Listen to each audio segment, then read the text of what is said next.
아멘. 옆에 계신 분들과 인사 나누겠습니다. 함께 예배해서 기쁩니다. 당신이 있어서 살만납니다. 예. 아멘. 여러분들에게 있어서 어떤 설교가 은혜가 되는 설교이십니까? 주로 이제 여러분 많이 설교를 들으시잖아요. 이렇게 예배당에 와서 듣는 설교뿐만이 아니라 요즘은 인터넷이 발달이 돼서 또 유튜브를 통해서 유명한 목사님들의 설교는 마음껏 들을 수 있는 그러한 시대를 우리는 살아가고 있습니다. 그럼 어떤 설교가 주로 참 은혜가 됐다 이렇게 얘기들 하시나요? 내 마음에 드는 설교가 은혜가 되는 거겠죠. 예. 근데 여러분 정말 은혜가 되는 설교는 내 마음에 쏙 드는 설교가 아니고 내 마음이 참 불편해지는 설교가 은혜가 되는 설교입니다. 내 마음이 불편해지지 않은 설교, 내 마음이 그냥 편한 설교는 내 마음이 부딪히지 않는 거거든요. 근데 하나님의 말씀과 내 마음이 부딪혀서 불편해져야 돼요. 그런 설교가 정말 은혜가 되는 설교입니다. 갈등하고 고민하게 만드는 설교, 아무런 갈등도 없이 아무런 고민도 없이 듣는 설교는 그거는 은혜가 되었다고 말할 수가 없어요. 그래서 저는 여러분들에게 그렇게 좀 갈등하게 만드는 설교를 많이 하고 싶어요. 여러분 별로 표정이 안 좋으신데, 예. 그리고 이제 오늘부터 할 설교가 산상순에 대한 설교입니다. 예수님께서 산에서 하신 특별한 사람들에게 전한 말씀이라고 해서 산상순이라고 붙여졌는데, 이 산상순은 5장부터 그리고 7장까지 약 2장에 걸쳐서 3장에 걸쳐서 나오는 예수님의 특별한 말씀이신데, 이 말씀을 앞으로 한 30주 정도를 살펴보게 될 것 같습니다.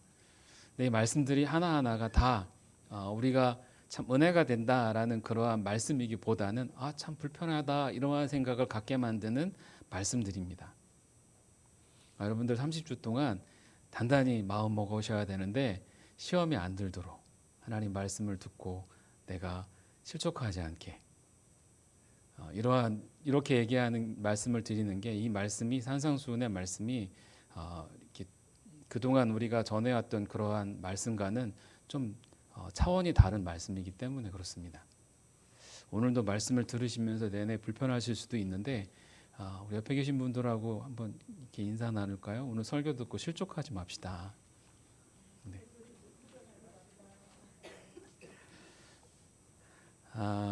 예수님께서 공생의 기간 3년 동안 집중하신 사역이 있는데요. 그 집중하신 사역은 3가지로 집약해서 말할 수 있을 것입니다. 첫째는 가르치셨고, 둘째는 천국 복음을 전파하셨고, 셋째는 치유하셨습니다. 4장 23절에 보면, 마태복음 4장 23절에 보면은요, 예수께서 온 갈릴리를 두루 다니시면서 그들의 회당에서 가르치며 하늘나라의 복음을 선포하며 백성 가운데서 모든 질병과 아픔을 고쳐주셨다라고 말씀하고 있습니다. 여기에 예수님의 3가지 사역이 나와요. 가르치셨고, 천국 복음을 전파하셨고, 그리고 치유하신 사역. 이 3가지는 교회가 해야 할 사역이기도 합니다. 교회는 가르치고 복음을 전하고 그리고 치유해야 합니다. 사실 이 3가지가 다른 듯 보이지만 모두 구원에 초점이 맞춰져 있어요. 구원을 위해 가르치고, 구원을 위해 복음을 전하고, 구원을 위해 치유해야 합니다. 이 3가지가 이게 균형을 이루어서 교회의 사역이 이루어져야 하는데, 근데 한국 교회는 이 3가지 중 한국 교회뿐만이 아닙니다.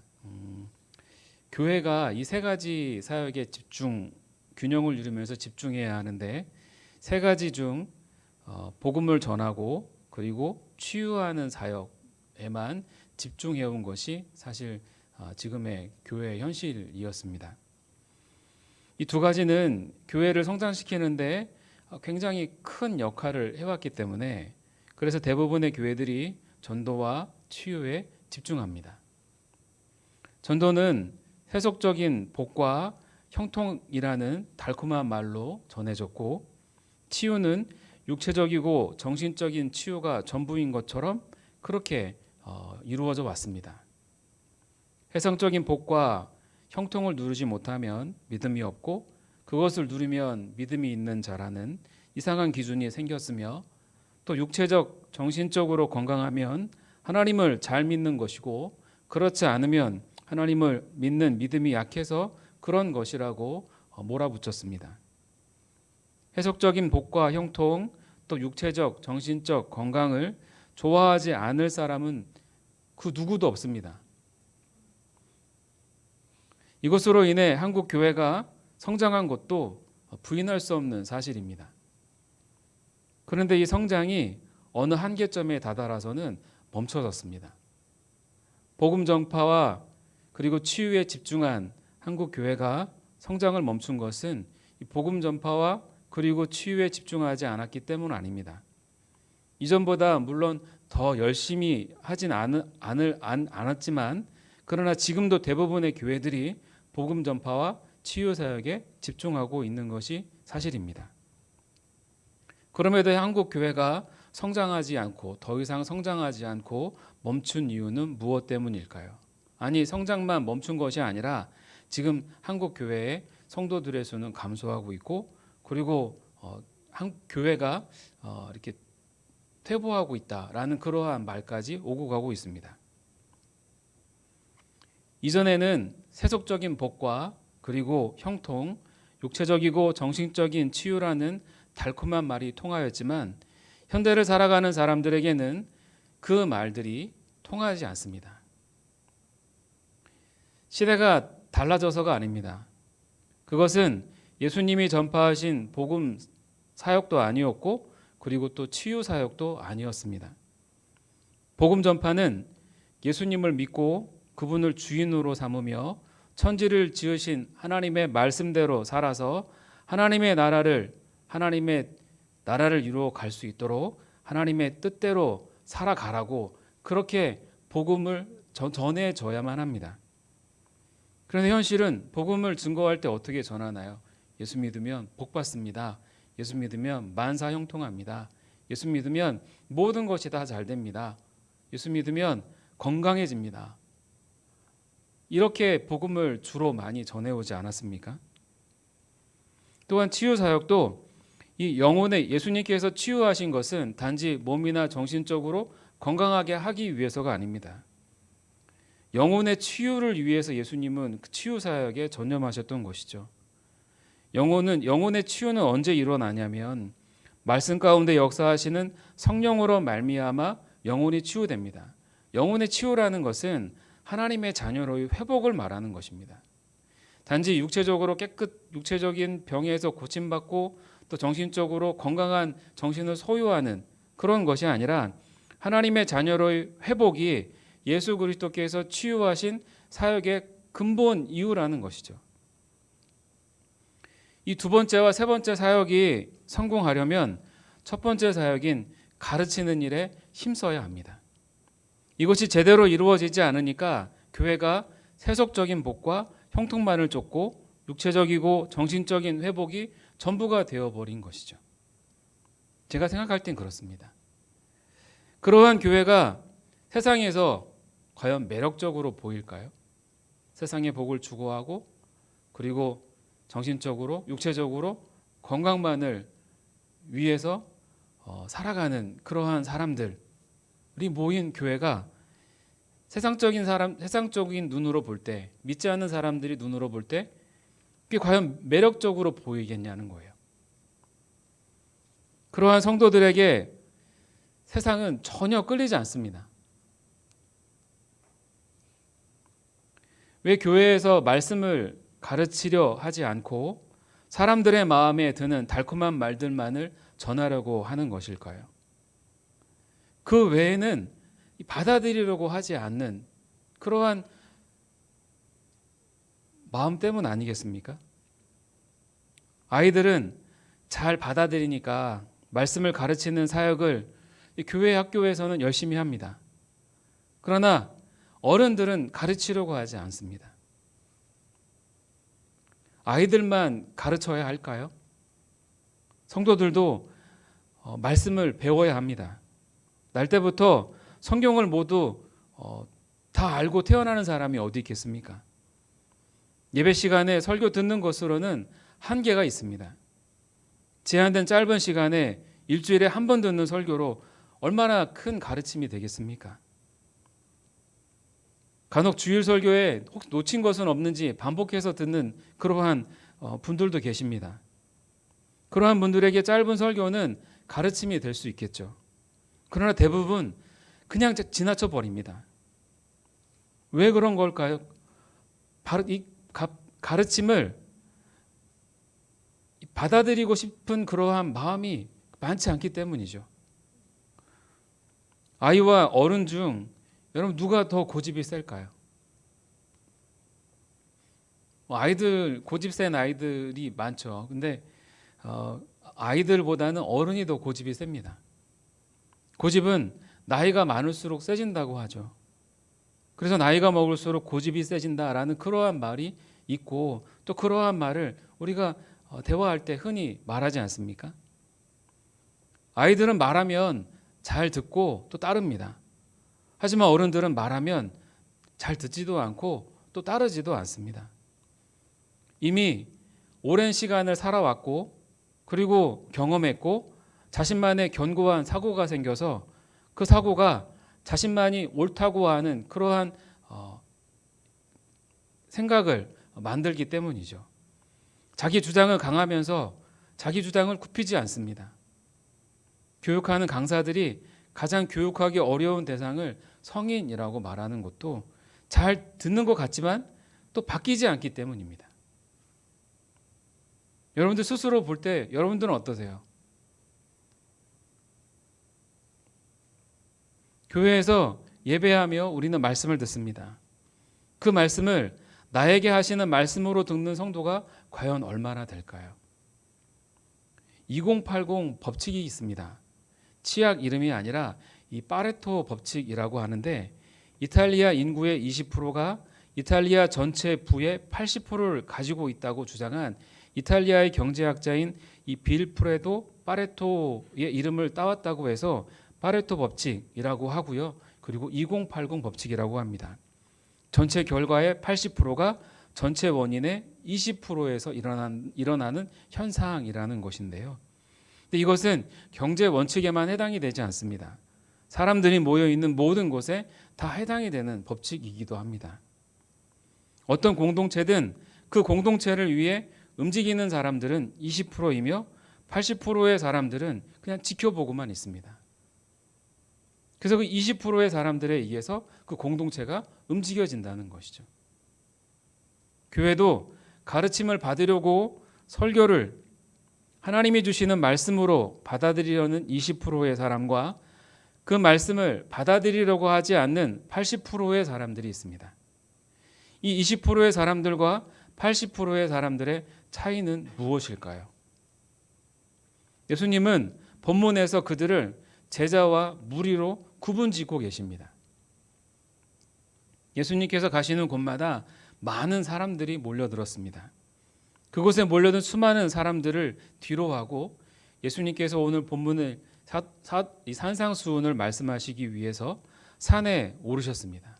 그리고 그 무리 속에서 제자들이 예수님께로 나아왔습니다. 그들이 예수님께로 나아오자 입을 열어 가르치신 말씀이 이 산상수훈의 말씀입니다. 그곳에 몰려든 무리들과 예수님이 부르신 제자들이 지금 구분되어져 있습니다.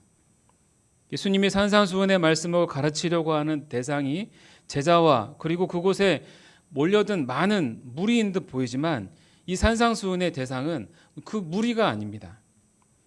무리 속에 있던 제자들이 주님께 나왔을 때 예수님께서 이 산상수훈의 말씀을 하시기 시작하셨습니다. 이 산상수훈의 대상은 무리가 아니라 주님께로 나아온 제자들이라는 것이죠. 예수님은 제자들을 가르치기 위해서 산상수훈의 말씀을 그들에게만 하고 계신 것입니다. 왜 예수님은 산상수훈의 이 말씀에서 말씀을 그 무리들에게 가르치려고 하지 않으셨을까요? 무리들이 예수님께로 나온 것은 주님이 전해주시는 말씀을 듣기 위해서가 아닙니다. 주님의 가르침을 받고 싶어서도 아니죠. 그들은 예수님이 보여주신 그 기적을 보기 위해서였습니다. 그들의 관심은 병 고침과 그리고 귀신 들린 자들을 고치시는 것, 그것을 보기 위해서 예수님께 나아온 것입니다. 예수님의 능력으로 자신들의 그 시급한 문제가 해결해 주실 수도 있겠다는 그러한 기대를 갖고 예수님께로 나아왔던 것입니다. 그들은 모두 자신들의 욕망을 해결하기 위해서 예수님께로 나와왔습니다. 예수님은 그것을 알고 있었던 것이죠. 예수님께서 2만 명이 좋게 모인 곳에서 소년이 들고 온 보리떡 5개와 물고기 2마리로 그곳에 모였던 모든 사람들을 배불리 먹이시고 12광주리가 남는 기적을 베푸시자 그곳에 모였던 모든 무리들이 예수님을 왕으로 세우려 하였습니다. 예수님이 보여주신 기적은 그들의 욕망을 해결해 주기 위해서 충분했던 것이었죠. 당시 그들에게 시급한 것은 먹을 것이었습니다. 그들이 오병이어로 2만 명의 사람들을 배불리 먹일 정도의 능력이면 그들의 가장 근본적인 걱정거리였던 이 먹는 문제가 해결될 수 있습니다. 또한 로마의 통치를 받으며 먹고 살아가고 있었는데 먹고 살아가는 문제가 해결되면 더 이상 로마에 급신거리지 않을 수도 있습니다. 그래서 육체적으로 정신적으로도 해방될 수 있는 것이죠. 그들의 이 2가지 욕망이 해결될 수 있으니까 자신들의 왕이 될 만한 자격이 있었던 것입니다. 그래서 그들은 자신들의 욕망을 해결하기 위해서 예수님을 왕으로 세우려고 하였습니다. 그것을 아신 주님은 그들을 흩으셨고 그들을 뒤로 한 채 산에 오르셨습니다. 욕망을 위해 예수님을 따르려는 무리들은 자신들의 마음에 들 때에는 그렇게 자신들의 왕으로 삼으려고 합니다. 그들은 예수님이 예루살렘에 입성하실 때 종려나무 가지를 들고 호산나 다윗의 자손이여 그렇게 찬송하며 예수님을 환영하였습니다. 예수님은 그들의 욕망을 해결해 주실 수 있는 그러한 분이었기 때문이죠. 그러던 그들이 예수님께서 유대 병정들에게 붙잡혀서 로마 총독 빌라도에게 재판을 받으실 때 이 로마 총독인 빌라도가 아무리 봐도 특별한 죄를 발견할 수가 없었습니다. 그래서 채찍으로 몇 대 때리고 놓아주겠다고 판결을 내리려고 하자 그곳에 모였던 무리들이 일제히 십자가에 못 박으라고 외쳤습니다. 누가복음 23장 20절 21절에 보면 빌라도는 예수를 놓아주고자 하여 다시 그들에게 말하였다. 그러나 그들이 외쳤다. 그 자를 십자가에 못 박으시오. 십자가에 못 박으시오. 여기서 말하는 그들이 바로 예수님을 따랐던 무리들이었습니다. 그들은 예수님이 무능력하게 유대 병정들에게 붙잡혀 로마 총독 빌라도에게 재판을 받는 모습을 보고 자신들의 욕망은 더 이상 해결해 줄 수 없음을 알자 십자가에 못 박으라고 외치고 있었던 것입니다. 자신들의 필요를 채워주면 왕으로 삼으려고 하였지만 필요가 채워지지 않게 되자 그냥 헌신짝처럼 버린 것이죠. 그것이 예수님을 따랐던 무리들의 실상이요 그들의 모습이었습니다. 그들은 예수님이 지금 말씀하시는 이 산상수훈의 말씀에는 전혀 관심이 없습니다. 오직 자신들의 욕망을 해결받기 위해서 예수님을 따르고 있었던 것뿐입니다. 그러나 제자들만큼은 다릅니다. 그들은 예수님께서 부르실 때 응답한 사람들입니다. 주님이 그들을 어떻게 부르셨냐면 나를 따르라 라고 이렇게 부르셨습니다. 베드로를 부르실 때에도 나를 따라오너라 라고 부르셨고 빌립을 부르실 때에도 나를 따라오너라 라고 부르셨고 세리였던 마태를 부르실 때에도 나를 따라오너라 라고 그렇게 부르셨습니다. 예수님은 무리들에게도 동일하게 자신을 따르라고 말씀하셨지만 그리고 또 개인적으로도 많은 사람들에게 자신을 따르라고 말씀하셨지만 주님을 따르라는 그 부름에 응답한 사람은 12명의 제자가 전부였습니다. 그들은 욕망을 위해 예수님을 따른 것이 아닙니다. 예수님이 그들을 부르셨을 때 그들은 자신들의 생계를 버리고 예수님을 따랐습니다. 욕망을 위해서라면 생계를 포기하면서까지 예수님을 따라서는 안 되죠. 예수님이 자신을 따르라는 이 부르심에 그들은 그렇게 응답하였습니다. 예수님을 따르는 제자가 무엇에 초점을 맞추고 살아가는 사람들인지를 보여주는 것입니다. 제자는 주님을 따르는 사람이며 주님은 그렇게 주님을 따르는 사람들에게 이 산상수훈의 말씀을 하고 있는 것입니다. 산상수훈의 말씀이 산에서 예수님께서 제자들에게 하신 말씀이라는 그러한 의미를 갖고 있습니다. 그런데 이 산에서 말씀하시는 이 장면은 구약에서도 등장합니다.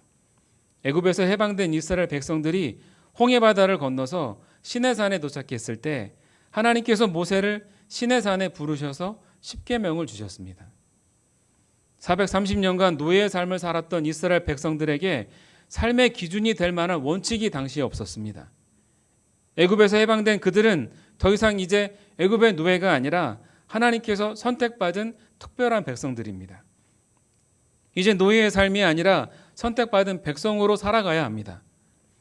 하나님의 백성으로서 어떻게 살아가야 하는지를 알려주시기 위해서 하나님께서는 모세를 부르셔서 십계명을 주신 것이죠. 그리고 이 십계명을 바탕으로 한 세보 조항으로 율법을 주셨습니다. 하나님의 백성들이 지켜야 할 법으로 말이죠. 하나님을 따르는 자들이 지켜야 할 법이 바로 십계명이었고 십계명의 세부 조항이었던 율법이었습니다. 예수님 당시 유대인들은 이 율법을 하나님을 따르는 법으로 지키고 있지 않았습니다. 하나님을 따르는 백성들로서 마땅히 지켜야 할 법으로서 율법에 순종하고 따르지 않고 이것을 자신들의 의로움을 나타내는 도구로만 사용하고 있었습니다. 하나님께서 주신 선한 율법이 그들의 의로움을 나타내는 자랑거리로 전락해 버린 것이죠. 예수님은 이 율법의 그릇된 이해를 바로잡아 주시고 하나님을 따르는 사람들이 어떻게 살아야 하는지를 이 율법에 재해석하시면서 제자들에게 가르치신 것이 바로 이 산상수훈의 말씀입니다. 중요한 것은 가르쳐서 아는 것에만 그치게 하려고 산상수훈의 말씀을 하고 계신 것이 아닙니다. 그 말씀을 알고 삶으로 살아가게 하기 위해서 말씀을 가르치고 계신 것이죠. 주님은 이 말씀을 어디서 살아가기를 원하셨던 것일까요? 바로 무리들 속에서 그 말씀을 살아가기를 원하셨습니다. 말씀을 살아가는 곳은 교회가 아니라 세상이라는 것입니다. 세상에서 주님의 말씀대로 살아가는 것이 바로 제자의 삶입니다. 예수님은 산상수훈의 말씀을 무리 속에 있는 제자들에게 하고 계십니다. 그들을 무리 속에서 구별해내서 다른 곳에서 말씀하고 있지 않습니다. 제자들이 있는 곳은 다양한 신분의 사람들이 모여 살고 있었던 곳입니다. 제자들이 그 무리 속에서 어떻게 살아가야 하는지를 예수님은 가르치시기 위해서 그 무리 속에서 제자들을 구분해서 말씀하고 있는 것입니다. 제자는 세상과 동떨어져 있는 곳에 살아가는 사람들이 아닙니다. 그들이 살아가는 곳은 무리들이 살아가고 있었던 세상입니다. 세상에서 거룩한 하나님의 자녀로서 구별되어 살아가야 하지만 세상에서 구별된 곳에서 살아가는 것이 아니라는 것이죠. 하나님은 우리가 세상 속에서 제자로 살아가기를 원하십니다. 그러나 많은 그리스도인들이 어떻게 살아가고 있습니까? 교회에서는 제자처럼 살아갑니다. 하지만 세상 속에서는 제자가 아닌 것처럼 살아가고 있습니다. 세상에서 받을 손해와 불편함이 두렵기 때문입니다. 손해와 불편함 없이 내가 원하는 대로 편하게 살고 싶어 합니다. 그래서 세상 속에서 그리스도인이라는 것을 밝히는 것을 꺼려하고 그리스도인답게 살아가려고 하지 않습니다. 교회 봉고차를 구입하고 교회 봉고차에 교회 이름을 붙여 놓았습니다. 근데 그것을 본 몇몇 분들이 왜 교회 봉고차에 교회 이름을 붙여 넣었냐고 저한테 물어보시는 거예요. 근데 그렇게 이야기하시는 그 이유가 있죠. 교회 이름을 봉고차에 붙여 넣으면 불편하기 때문입니다. 신호 잘 지켜야죠. 천천히 달려야죠. 그런 것들이 불편한 거예요. 그 교회 봉고차가 교회 외를 다닐 땐 교회 봉고차가 아니고 싶은 것입니다. 솔직히 저도 처음에 자석으로 하고 싶었어요. 왜냐하면 뗐다 붙이기 쉬우니까. 교회 이제 성도들을 수송할 때에는 붙였다가 성도들을 수송하지 않고 다른 이유로 이제 봉고차를 이제 운전할 때에는 떼서 운전하고. 솔직히 그렇게 하고 싶었지만 근데 예수님 믿는 것을 부끄러워하는 것 같아서 떼어나지 못하도록 스티커로 그냥 꼭꼭 붙여넣습니다. 우리는 정해진 날, 정해진 장소에서만, 정해진 시간만큼만 제자로 살고 싶어 합니다. 그 외에는 예수님의 제자가 아닌 나 자신이 주인으로 살고 싶은 그러한 마음이 큽니다. 교회에는 예수님을 따르려는 제자는 많지만 정작 세상에는 그 어디에도 예수님을 따르려는 제자를 보기가 힘든 시대입니다. 예수님의 초점은 많은 무리에 있지 않았습니다. 예수님은 수많은 군중들이 주님을 따를 때 그 많은 사람들로 공동체를 이루는 꿈을 꾸지 않으셨습니다.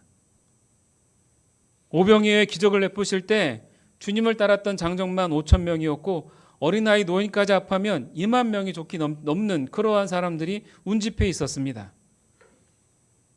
그들이 예수님을 왕으로 세우려고 할 때 그들을 예수님은 다 흩으셨고 제자들이 있는 갈릴리 바다로 가셨습니다. 주님께서는 단 12명의 제자들을 참된 그리스도인으로 세우는데 집중하셨습니다. 우리 주님은 얼마나 많은 사람들이 교회에 오느냐 보다 참된 그리스도인으로 살아가는 한 사람을 원하셨습니다. 하나님의 관심은 진실된 한 사람의 그리스도인입니다. 그들이 삶의 터전에 심겨지면 겨자씨가 30배, 60배, 100배로 자라서 그 주위에 수많은 조류와 동물들이 쉬기 위해 몰려들듯이 참된 그리스도인이 삶의 자리에 심겨지면 그렇게 놀라운 하나님의 나라가 이루어집니다. 교회는 숫자가 중요한 것이 아니라 참된 그리스도인으로 살아가는 한 사람이 중요한 것입니다. 그 참된 그리스도인이 되는 것이 참으로 복 있는 것이죠. 하지만 대부분의 그리스도인들은 참된 그리스도인으로 살아가는 것에는 관심이 별로 없습니다. 이 세상에서 복받아 잘 사는 것에만 관심이 있습니다. 하나님께서 주시는 복이 그것이라고 생각합니다. 이 세상에서 잘 되고 형통한 것을 하나님의 복과 동일시합니다. 그래서 고난을 싫어합니다.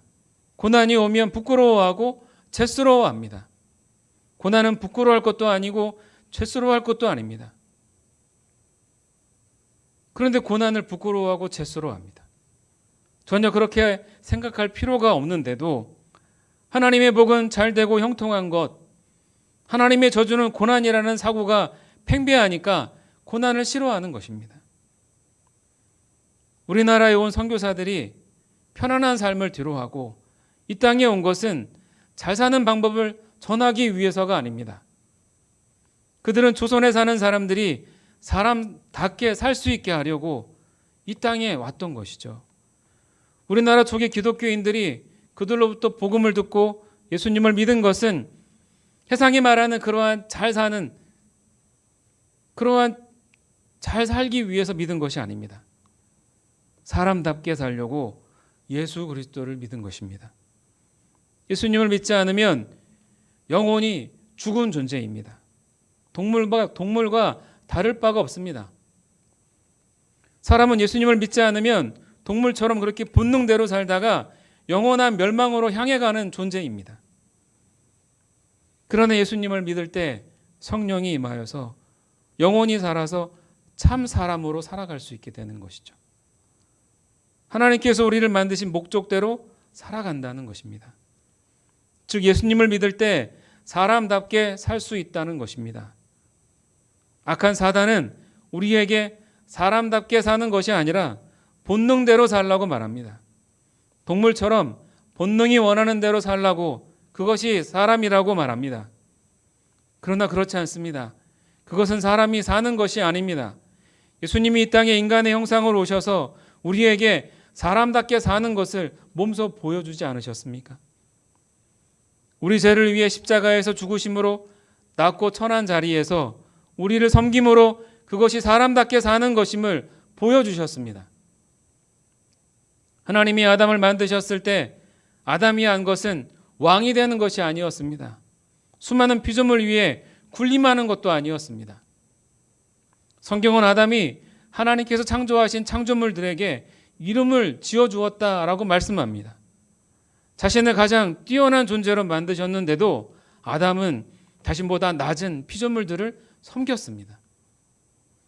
우리가 예수님을 믿는 것은 이 세상에서 잘 살기 위해서가 아니라 그분이 몸소 보여주신 삶으로 살아가기 위해서입니다.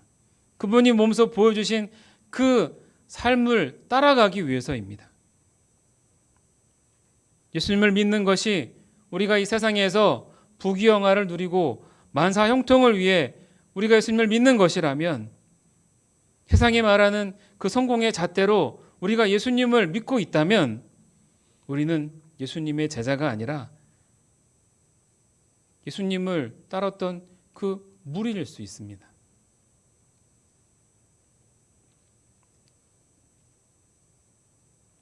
여러분은 제자입니까? 아니면 무리입니까? 어디에 속해 계십니까? 무리가 살아가는 방향은 세상입니다. 반면에 제자가 살아가는 방향은 예수 그리스도입니다. 이렇게 살아가는 사람, 예수 그리스도에게 초점을 맞추고 그분이 원하시는 삶의 방향으로 따라가는 사람, 그 사람이 진정한 행복한 사람입니다. 그 사람이 진정 복 있는 사람입니다. 세상은 부귀영화를 누리는 사람을, 만사 형통한 사람을 복받은 사람이라고 말하지만 성경은 예수님께 초점을 맞추어서 예수님이 하시고자 하는 일을 이루려고 예수님을 따르는 방향으로 인생을 바꾼 사람을 진정 복 있는 사람, 행복한 사람이라고 말합니다. 그 사람이 진정한 승리자인 것이죠. 여러분들은 어디에 속해 계십니까? 제자에 속해 계십니까? 아니면 무리에 속해 계십니까? 우리 모두는 예수님을 따르는 제자입니다. 우리가 속해 있는 곳은 제자이지 무리가 되어서는 안 됩니다. 우리 인생의 방향은 세상이 아니라 예수 그리스도입니다. 그러한 진정 복 있는 자가 되실 수 있기를 바랍니다. 그런 진정 행복자가 되실 수 있기를 바랍니다. 제자로서 늘 예수 그리스도만을 바라보고 올곧게 그분만을 의지하면서 나아가는 그러한 진정 복 있는 자가 되실 수 있기를 주님의 이름으로 축복합니다.